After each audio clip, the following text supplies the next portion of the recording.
Hola, bienvenidos una vez más al canal del módulo de la Canal. En esta oportunidad vamos a resolver un ejercicio que se encuentra en un parcial. Vamos a resolver medio ejercicio, ya que este es un segundo parcial y el ejercicio completo incluye un tema que todavía no se vio, pero podemos resolver los primeros incisos. El parcial que vamos a resolver se encuentra en nuestro banco de parciales resueltos. En esta oportunidad vamos a resolver uno de la fecha del 23 de octubre del 2017. Pueden ir a PEDCO y encontrar ahí la resolución completa. Bueno, lo primero que vamos a hacer es leer el enunciado. Un cilindro hueco de acero rodea a otro macizo de cobre y el conjunto está sometido a una carga axial de 250.000 newton, como se muestra en la figura. Bien, tenemos la figura vista de costado y vista de arriba, ¿verdad? Se entiende cómo están los cilindros uno dentro del otro. Ambos cilindros alcanzan la misma longitud, 6 metros, cuando se aplica la carga, y también nos da el dato de temperatura.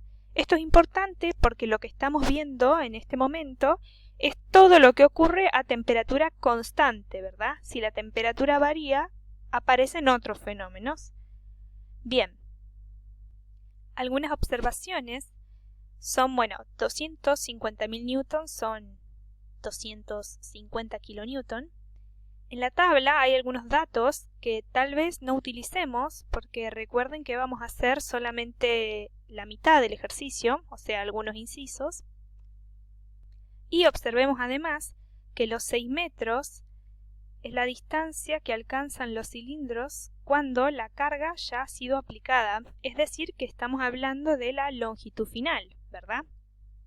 Bueno, el inciso A nos pide encontrar las fuerzas en los cilindros cuando se aplica la carga sobre la placa de compresión. Bien, la placa de compresión es esta y se utiliza para distribuir esta fuerza de 250 kilonewton entre los dos cilindros. B, describir los esfuerzos internos. Ahora miremos nuestro dibujo. Estamos en presencia de dos cilindros. Cuando tenemos más de un elemento, debemos preguntarnos si no estaremos frente a algún tipo de arreglo de los que hemos visto. Por ejemplo, un arreglo en serie o un arreglo en paralelo. ¿Qué piensan entonces? ¿Cómo piensan que están estos dos cilindros conectados? En paralelo, ¿verdad? Aunque no lo sabemos, vamos a suponer que esta placa, a lo largo del proceso de aplicar la carga, bajó de forma horizontal, ¿verdad? De tal manera que la longitud inicial de los dos cilindros fue la misma en un inicio.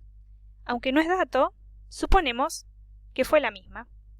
Es decir, ambos cilindros tenían la misma longitud inicial cuando el proceso de aplicar la carga comenzó y ambos llegaron a la misma longitud final, que es dato, 6 metros. Ahora que ya estamos de acuerdo en que el sistema es un sistema de barras en paralelo, o cilindros en paralelo, mejor dicho, sabemos que las ecuaciones válidas serán las de barras en paralelo, ¿verdad? Recuerdan entonces que las deformaciones de ambos cilindros serán las mismas y la fuerza se distribuirá entre los cilindros. Comencemos con el inciso A. Comenzamos la resolución asumiendo que la separación entre los cilindros, esta distancia entre los cilindros, la suponemos tal que durante este proceso no aparecen esfuerzos laterales. Es decir, a medida que comprimo, los cilindros no se deforman transversalmente a tal punto de llegar a tocarse. Ese fenómeno suponemos que no ocurre. Recordemos que por el efecto Poisson, cuando tracciono un cuerpo, este se estira longitudinalmente, pero su área disminuye transversalmente. Este fenómeno, cuando comprimo, es inverso. para aquellos materiales que tienen un módulo de Poisson positivo. Entonces, al comprimir, lo que ocurre es que el área engorda o se ensancha. Eso es lo que le va a ocurrir a nuestros cilindros cuando los comprimamos, ¿verdad? Algo como esto sucederá con la sección transversal. Supondremos entonces que aunque esto ocurre, nunca llega a agrandarse tanto el área transversal como para los cilindros tocarse. La deformación que experimentan los cilindros en esta etapa es una compresión mecánica dada por la fuerza constante de 250 kN aplicada sobre una placa rígida superior. Durante todo este proceso, la temperatura se mantiene constante e igual a 20 grados centígrados. Como dijimos, el sistema está en paralelo, por lo tanto, cada uno de los cilindros tomará una parte de la fuerza. Lo que se cumple entonces es que la fuerza que toma el cobre, el cilindro de cobre, más la fuerza que toma el cilindro de acero deben ser igual a los 250.000 N aplicados. ¿Esto por qué? Bueno, esto debido a la ecuación de barras en paralelo que estuvimos analizando. Se puede ver en un diagrama de cuerpo libre alrededor de esta placa rígida cómo la fuerza aplicada se distribuye entre el cilindro de cobre que está adentro y el cilindro de acero, que es el hueco que rodea al anterior. Vemos que esta es una única ecuación de equilibrio y tiene dos incógnitas, que son la fuerza que absorbe el cobre y la que absorbe el acero, ¿verdad? Estas son lo que nos está pidiendo justamente el inciso A. Entonces vemos que el sistema está estáticamente indeterminado. Para completar la solución, podemos fijar una relación adicional que vincule las deformaciones de los cilindros. El enunciado plantea que ambos cilindros alcanzan la misma longitud, 6 metros, cuando se aplica la carga. Y como las placas de los extremos son rígidos, podemos decir entonces que se cumple que la deformación del cobre será igual a la deformación del acero. Y esa es la segunda condición que vimos para un sistema en paralelo. Estas deformaciones mecánicas las asumimos dentro del campo de validez de la ley de Hooke, por supuesto, ya que vamos a usar estas expresiones. Luego, planteamos la expresión de tensión versus deformación, la reescribimos, en este caso el área está expresada con una S, y despejamos la deformación. Para entonces, esto se hace para el cobre y para el acero, y luego se reemplaza aquí, teniendo como resultado esta primera ecuación. Tengámosla presente para continuar el ejercicio. Ahora sí tenemos un sistema de dos ecuaciones con dos incógnitas. Ambas expresiones vienen de haber supuesto el sistema en paralelo. Lo único que tenemos que hacer ahora es trabajar matemáticamente para encontrar los valores. Lo que se hace es primero notar que la longitud inicial, aunque no es dato, ya dijimos que supusimos que era la misma tanto para el cobre como para el acero, por lo tanto se simplifica. Luego despejo una de las fuerzas y la reemplazo en la primera ecuación. Y así opero matemáticamente para encontrar los valores. Luego debo reemplazar los datos numéricos que han sido dados en la tabla del enunciado, ¿verdad? Y así concluimos con el inciso A.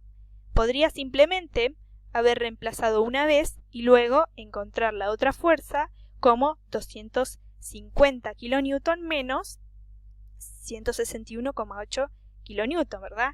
Ya que si sumo estas dos fuerzas, el resultado es 250 kN. En esta expresión se puede observar que las fuerzas son proporcionales a sus rigideces axiales, a este término lo llamamos rigidez axial, e inversamente proporcionales a la suma de las rigideces. Entonces este es un factor de ponderación que nos dice qué fracción de la fuerza aplicada al sistema toma cada cilindro. Y en esto de las analogías, podríamos también haber pensado al conjunto de cilindros como dos cuerpos elásticos conectados en paralelo, o resortes de constantes K1 y K2. Es decir, traduciríamos nuestros cilindros macizos en resortes, uno dentro del otro, ¿verdad? Cada uno con una constante. Lo que se hace nuevamente por las ecuaciones en paralelo es igualar las deformaciones de estos resortes. Por la ley de Hooke para resortes obtendríamos estas ecuaciones y operando nuevamente, como se explicó antes, se llega a expresiones análogas donde vemos la analogía que hay entre barras y resortes. En este caso, la constante del resorte sería la constante que involucra el módulo de Young, la sección de cada cilindro y la longitud inicial de estos. Vamos con el inciso B. Podemos dividir estos esfuerzos en dos etapas. Digamos que la primera sería antes de aplicar la carga de 250 kN y la segunda sería con la carga aplicada y en equilibrio de deformación. En la etapa 1, entonces, tendríamos esfuerzos debidos al peso propio de los cilindros. En el estado inicial, los cilindros están sometidos a esfuerzos de compresión debido al campo gravitatorio, peso propio. Esta compresión no es uniforme, ya que el peso es una fuerza distribuida, desde un valor nulo en el extremo superior hasta un valor máximo en el apoyo inferior. Como la sección es constante y la densidad también, esta distribución es lineal. En todas las secciones transversales habrá solo esfuerzo normal. En ellas el esfuerzo tangencial o de corte es nulo, el peso no tiene componente.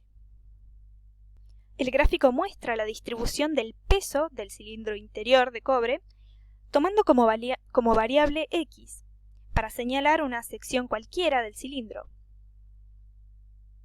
Luego, el peso viene dado por la siguiente ecuación.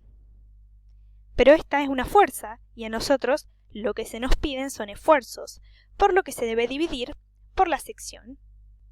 Los esfuerzos internos normales en los cilindros tendrán una distribución lineal dada por la siguiente expresión. En cada uno de los casos habrá que poner la densidad del material que corresponda. Esta expresión nos indica también que el esfuerzo normal en las distintas secciones del cilindro será distinta, siendo la más comprometida la inferior. Vemos que cuando X es igual a 0, es decir, cuando estamos en la sección inferior, este término toma su valor máximo. En el segundo caso, los esfuerzos siguen siendo exclusivamente de compresión, pero aparece una compresión uniforme, es decir, no distribuida como en el caso del peso. Es una compresión uniforme para todas las secciones, debido a la carga externa constante. Cada cilindro soporta una carga distinta que ya se ha calculado en el inciso A y además tiene distinta sección transversal.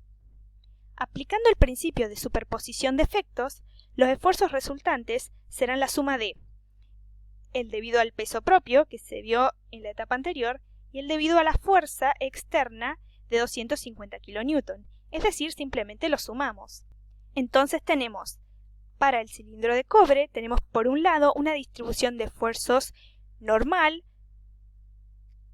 lineal, como ya se explicó, donde el mayor esfuerzo está en la sección inferior, que representa el esfuerzo del peso propio del cobre. Mientras que por este lado tenemos una distribución uniforme, donde el cobre toma una parte de la carga y la distribuye entre su sección. Lo mismo para el acero. Finalmente, para responder al inciso, simplemente escribimos la suma de ambos esfuerzos.